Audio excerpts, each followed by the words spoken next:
अमरदीप जी, मैं आपसे एक चीज समझना चाहूंगी कि ईसाई मिशनरीज पर लगातार इस तरह के जो आरोप लग रहे हैं धर्मांतरण के, और जब ये कहा जाता है कि ये सब कुछ सेवा भाव है, तो सेवा भाव के लिए क्या धर्म बदलना जरूरी है?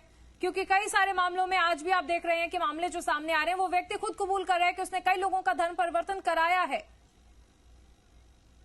मैडम, मैं 3 बातें कहना चाह रहा हूँ, बस 3 लाइन में जी। पहली बात तो यह है कि जो राष्ट्रवादी क्रिश्चियन हैं उनका तो राजस्थान में स्वागत है।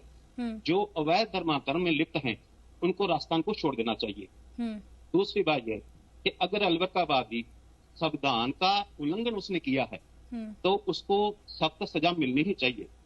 तीसरी बात यह है कि जो लोगों ने वहां जाकर उस पादरी से मारपीट की है उनके खिलाफ भी कार्रवाई होनी चाहिए। उनके खिलाफ क्यों नहीं कार्रवाई होती? ये 3 जो बातें हैं मेन ये बातें हैं।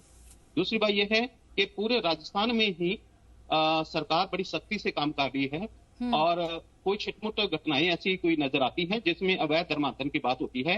ज्यादातर जो बातें आ रही हैं वो अपनी कई बार परिवार का रंजिश के कारण भी ऐसी बातें आ रही हैं। अभी हाल ही में एक मुकदमा दर्ज हुआ पदमपुर में, अभी 14/5 को, तो उसमें उसकी पत्नी का झगड़ा हो गया अपने पति से। उस झगड़े के कारण उसने उसके ऊपर यह आरोप लगा दिया कि ये मेरे धर्म परिवर्तन करवा रहा था, जबकि वो खुद ही पहले 1-2 साल से चर्च में जा रही थी।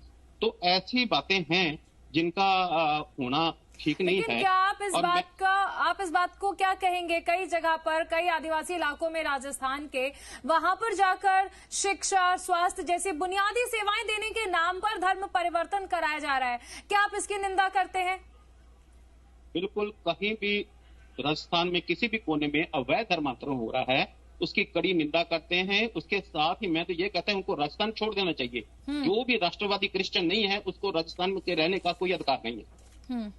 ठीक है, लेकिन लतीफ जी, उनके साथ मारपीट करने अमरदीप जी, आपसे गुजारिश है, माफी चाहूंगा, बीच में बोल रहा हूं मैं। आप मुझे चारू जी एक के अंदर आपकी सरकार में एक व्यक्ति का नाम बता दीजिए जिसको सजा हुई हो।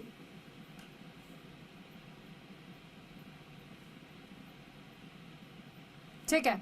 मैं बिशप जी लास्ट में आपसे क्लोजिंग कमेंट चाहूंगी। इस तरह के मामले जो सामने आ रहे हैं कहीं ना कहीं ये पूरे धर्म पर सवाल उठने लगते हैं कि मिशनरीज की ओर से इस तरह से किया जा रहा है। ऐसे लोगों के लिए क्या संदेश आप देना चाहेंगे ताकि ऐसे मामले आगे आने वाले समय में ना सामने आ पाए?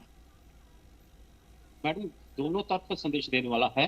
पहला संदेश तो यही है कि कोई भी अवैध धर्मांतरण में लिप्त ना हो, अवैध फंडिंग में लिप्त नहीं होना चाहिए कोई भी क्रिश्चियन। लेकिन दूसरी तरफ ये भी संदेश देने वाला है कि जो कानून को अपने हाथ में लेकर जाकर पादरी की मारपीट करते हैं, पास्टरों की मारपीट करते हैं, उनके विरुद्ध भी कार्रवाई जो है वो होनी चाहिए। ये गलत है। उनको आप संविधान, अगर उसने संविधान तोड़ा है किसी पादरी ने तो संविधान के अनुसार उसके खिलाफ कार्रवाई हो। अगर ये जो मारपीट करते हैं जाकर, इनको किसने अधिकार दिया है? अगर ये संविधान तोड़ते हैं तो इनके खिलाफ भी कार्रवाई होनी चाहिए। ठीक है, वो तो जब कानूनी कार्रवाई होती है तो कानूनी कार्रवाई सभी के लिए बराबर होती है। आप सभी का बहुत शुक्रिया हमारे साथ जुड़ने के लिए।